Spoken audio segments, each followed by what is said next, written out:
Good morning. Welcome. Thank you for coming to this primary bid presentation on how private investors can invest in IPOs and discounted offerings, or as you can see, we phrased it here, public offers at your fingertips. Let me just take a few seconds to introduce primary bid itself. We are an FCA-regulated UK fintech. We provide an app on your mobile phone to enable retail investors to participate in capital raisings and IPOs, which of course we all know were formerly the exclusive preserve of institutional investors, and we importantly do it at no charge to you. And it's well worth pointing out that we are the official retail partner of the London Stock Exchange. So just a quick word about the two sessions that we are running today. This first session that I'm running is really about what our service does and why you might be interested in using it, whereas the session at 1:45 this afternoon, which will be led by my colleague Alex in the auditorium just behind this one, is designed more to help you get set up, to understand more about what taking part in a deal might entail. So just a brief sort of background on me. Before joining Primary Bid, I was 25 years in the city, working for companies raising money from institutions in IPOs, in follow-ons, in block trades, all of the institutional structures you would imagine. Surprisingly, for someone with such an institutional background, I have actually worked on quite a few large retail offerings many, many years before Primary Bid was even thought of. People may have forgotten, but Deutsche Telekom and Deutsche Post, the German post office, both did a London listing back in 99 and 2000 from memory, and I worked on both of those. And Orange, when it did its, slightly bizarre thing to say, but did its second initial public offering, when France Telecom IPO'd it on London, then also we had a very large UK retail offering. I then worked in France for 4 years, and it may or may not be much known in the UK, but in France, 10% of every IPO is reserved by law for retail. So it's a country in which retail equity participation is very, very well entrenched. And I also worked in Saudi Arabia, working on the IPO of Saudi Aramco.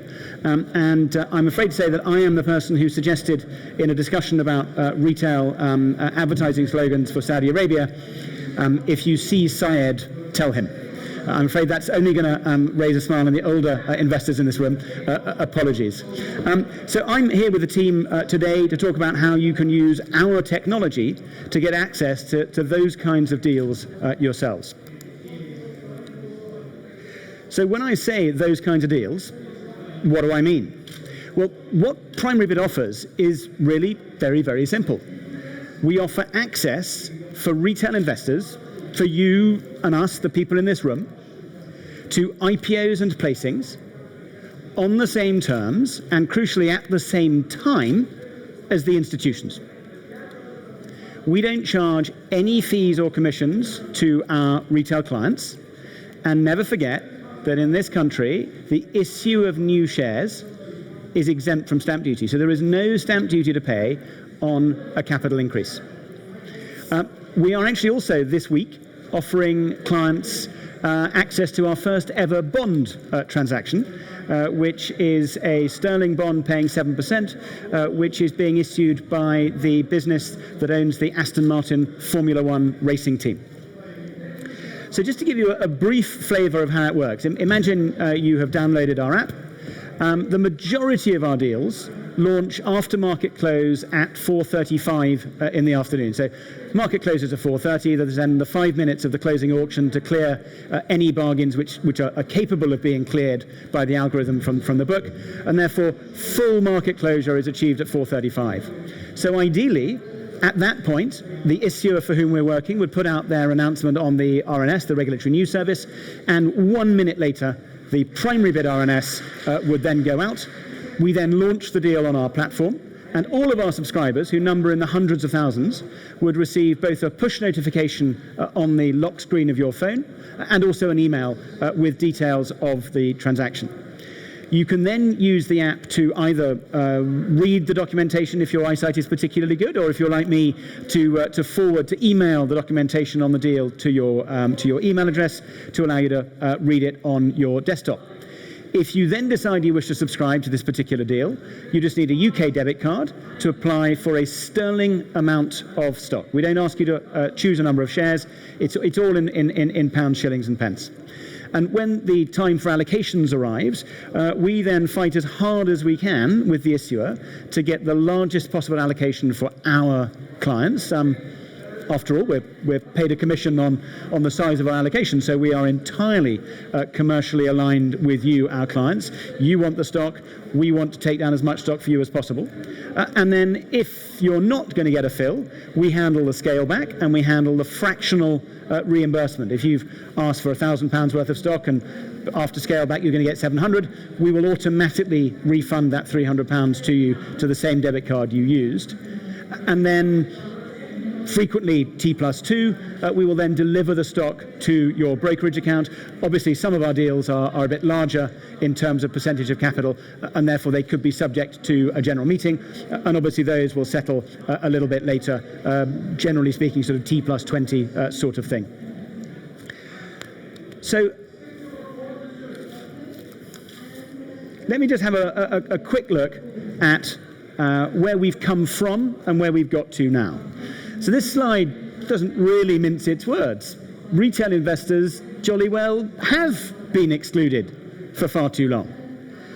In the past, it was actually entirely rational.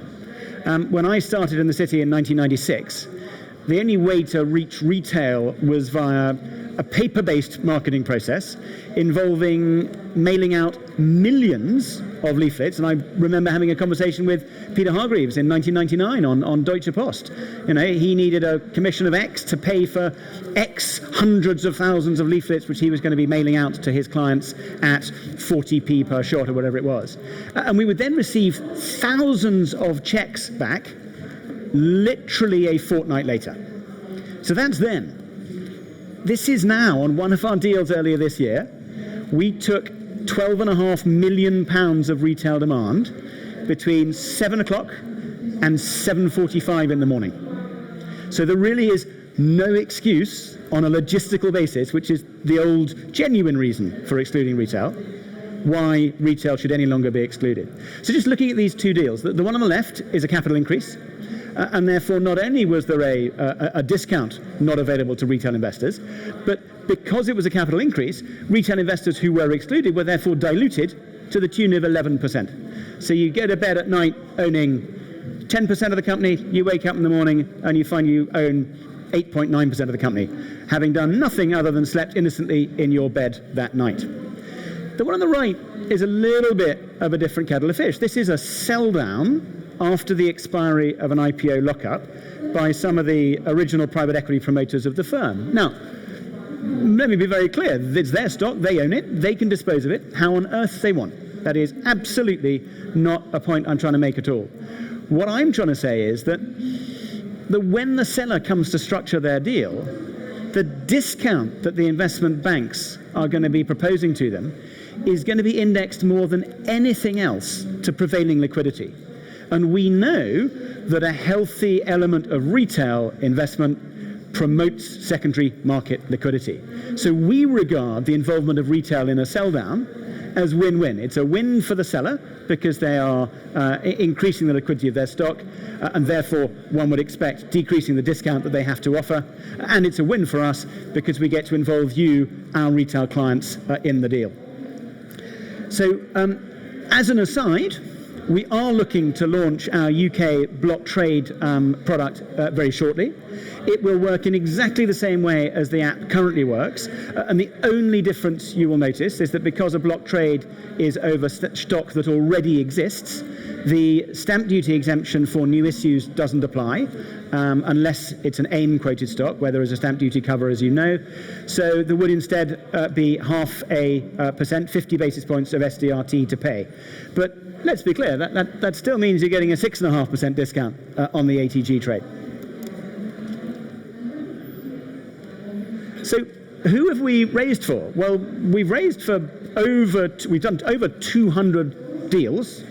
Not for 200 issuers, because we've had a lot of repeat business, including, as you can see from this slide, some major household names. I confess that Aston Martin is not a household name in my household, but we can all aspire.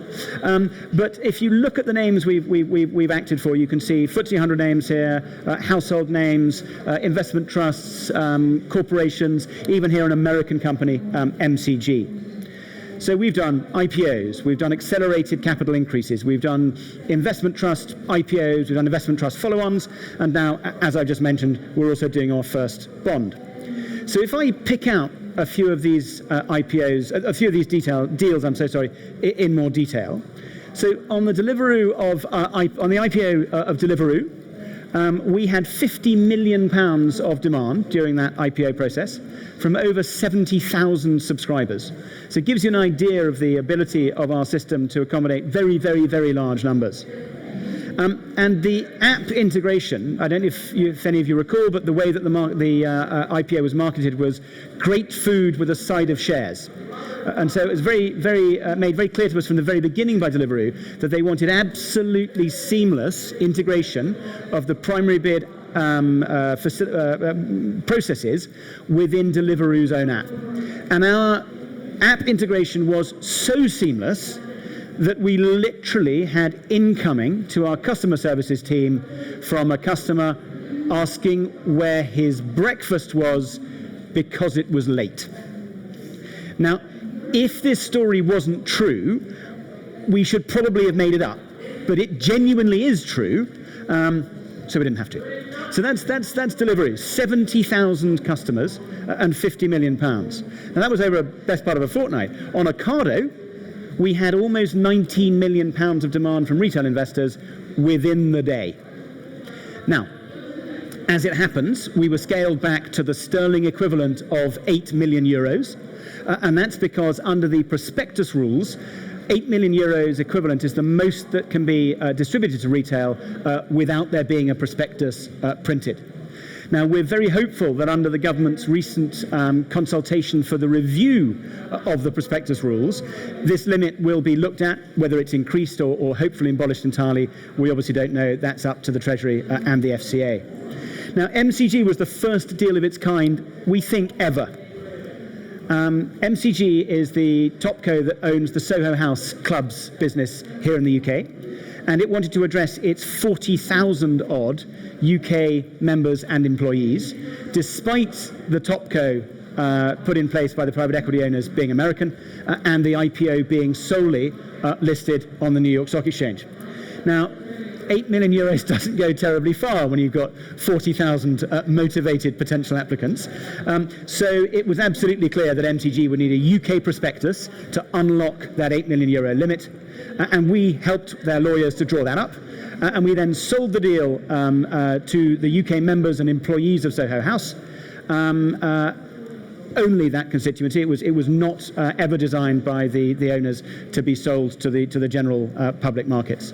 And what's very interesting is that some of the investors here took delivery of their stock, American stock, in Crest, in a form called CDIs, for those of you who want the technical means. And then also some took delivery direct in the US equivalent of Crest, DTC, where there is effectively an ability to hold stock electronically directly in your own name. And then possibly a name which fewer of you may have heard of, Hipgnosis. Hipgnosis is an investment trust which has taken the view that in the days of streaming, the value of the rights to modern back catalogues of music is undergoing a massive economic reappraisal. And so what this company does is it raises money from its unit holders. It invests it by purchasing back catalogues from artists and authors and producers, and it then manages these back catalogues in the future and banks the streaming revenues from them. So we have done 3 separate raises for Hipgnosis. So we were plainly doing something right because they kept on coming back. We've raised over £7 million for them between 2000 and 2001. And to give you an example of what they've been buying with this money, they've bought some or all of the back catalogues of Neil Young, Fleetwood Mac, Debbie Harry, The Pretenders, Shakira, Barry Manilow. I start getting down the list, and there are acts I've never heard of, but they are incredibly broad in the assets that they've been buying. You probably get the idea. So they just quite simply like what they found with Primary Bid, and they've come back for more, not once but twice over. And we are getting more and more repeat business as issuers discover that actually it's a very, very good idea to involve retail. We even had an issuer last week who sadly couldn't come back because they're already limit up on that €8 million cap I mentioned earlier. That actually applies in any given 12-month moving window. So because we've done 2 extremely successful deals for them already earlier this year, they just couldn't come back and do more even though they wanted to. So essentially we've gone from doing 1 deal a week 20 months ago to doing sometimes now multiple deals a day. And frankly, I would say that's why you should download the app so you can keep track of what companies are raising with us. So without in any way wanting to steal Alex's thunder from this afternoon, she'll give you a lot more detail. There really is as simple as these 5 steps. If you download the app, either for iOS or in the Android universe, if you want to come and scan any of me or my colleagues, we have a QR code. There's a QR code on the leaflet on your seats. Download the app. Create an account, and before any of you think opening a broking account takes forever, they ask me awkward questions and it always fails.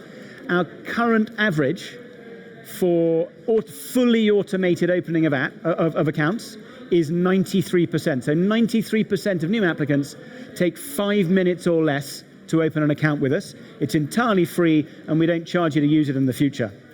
Once you've entered your brokerage account details, and that's so that we have somewhere to deliver your stock to when you subscribe, you're done.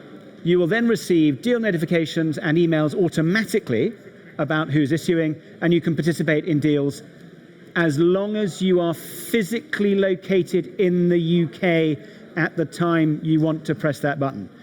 For regulatory reasons, we have very strong geolocation technology. If you are on your yacht in the waters of Jersey, you will be blocked from subscribing. A lot of people ask me why. It's very simple. If you're in the UK, you're subject to the laws of the UK. If you're in Jersey, you're subject to the laws of Jersey. The fact that the deal is being done in the UK doesn't work in Jersey Financial Services Commission land. So I'm afraid to say this is a disappointment that some of our clients come up with every now and again, but please, I told you first, you will not be able to access our app anywhere outside the UK for sound regulatory reasons. But if you're in the UK when these deals happen, literally all you need to do is have the app and you can participate. I mentioned that we need your broking account. We need your broking account, as I say, to deliver stock that you may purchase from us into, with a very small number of exceptions, and that's mostly where the broker concerned doesn't offer the transfer in product. Let me think. eToro would be a classic example of that, if any of you are with eToro. We deliver to pretty much the entire UK broker population. And by the way, if there are any free trade customers in the audience, please do ask free trade. Please hook up with Primary Bid. We keep asking them. We've got lots of people who ask us, I'm with free trade, please can you make a hookup? The more of you who are customers who ask them to, we reckon the more likely it is that they will link to us. We also work very closely with all of the registrars, and basically this is always to get your stock to you as quickly as possible. And as the slide says, we've delivered over 5 billion shares to date, so we're plainly doing something right. We do work very, very hard to get the stock out to brokers as soon as possible, but please do bear with your broker, because even once the stock has left Primary Bid, your broker's systems have to take potentially an enormous single delivery of stock in Crest, and then they need to split that up into potentially hundreds, sometimes even for the larger brokers, thousands of individual different book entries to credit on internally to your individual account. So there will always be a lag of a few minutes before you see the stock credited to your brokerage account once it's arrived in your broker's hands. So our aspiration as we grow is really very simple. We want to put the public, you, back into public markets. And this mission comes at a really very opportune time. You'll all have seen the level of coverage and interest from the press on the importance of including all shareholder constituencies, frankly, but most important to us is the constituency that you represent, retail investors, in offerings. And frankly, whether you think that's part of the social bit or the governance bit of ESG, or frankly both, is entirely up to you. But it is plainly where the market's headed. Now, not only do we facilitate this process, we champion it because we just think it's right, and we offer you the chance to profit from that, and since we don't charge you, for free.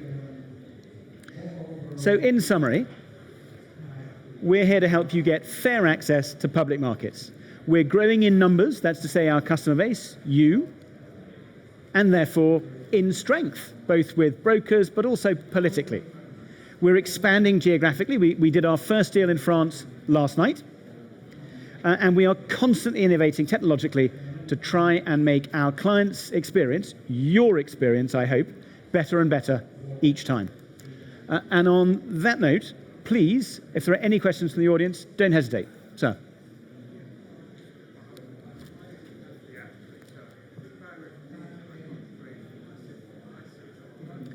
So the gentleman's question is, he's unable to apply on the app using his SIP or his ISA. That's absolutely correct. HMRC rules mean that you can only have a single ISA per year, and that has to be entirely managed on the platform on which it is open, and that's sort of a fairly strong HMRC rule. What I would encourage you to do, sir, is contact your broker, because we can take demand from brokers as well. So if your ISA is with AJ Bell, we can take demand from AJ Bell, the left-hand leg of this green line at the bottom of that banner there, and that can come legitimately from your SIP or your ISA. I suspect we have time for one more question, sir. Yes, if most of the brokerage platforms use primary bid to the IPOs, what advantage is there of credits applying with the IPO shares through primary bid rather than It's entirely up to you. If you use us, we are able to give you access to IPOs which don't necessarily move the needle on the larger platforms. So I don't have the numbers to hand, but I would imagine we're probably offering 2 or 3x of the number of IPOs which are big enough and potentially therefore profitable enough for an enormous player like Hargreaves Lansdown or AJ Bell or II to actually post on their website. It's entirely up to you. It's really horses for courses. Right. So the main difference is that you offer more IPOs than most. Offering deals is our sole business. If you look at Hargreaves Lansdown, 40% of their top line comes from aftermarket brokerage commissions. So they have a much, much richer set of products which they're trying to sell to you, and then therefore not having the level of focus and the level of specific concentration on these deals. So for instance, they will not post any of these overnight, same-day capital increases on their websites, just because their websites aren't designed to be advertising something for only sort of 3 or 4 hours. Whereas because we are exclusively transaction-based, that's all we do. That's our sort of our daily bread. Ladies and gentlemen, thank you very much indeed for listening to me. If I could ask you, if you have any interest at all, download the app, install it. It will take no more than 5 minutes of your time. It will cost you nothing. And if nothing else, you'll be able to see what is on offer, even if ultimately you decide whether or not to subscribe to any given transaction. Thank you very much indeed. And we hope to see you at the primary bid stand just outside the auditorium, and at 1:45 in the smaller auditorium at the front for Alex's presentation. Thank you very much.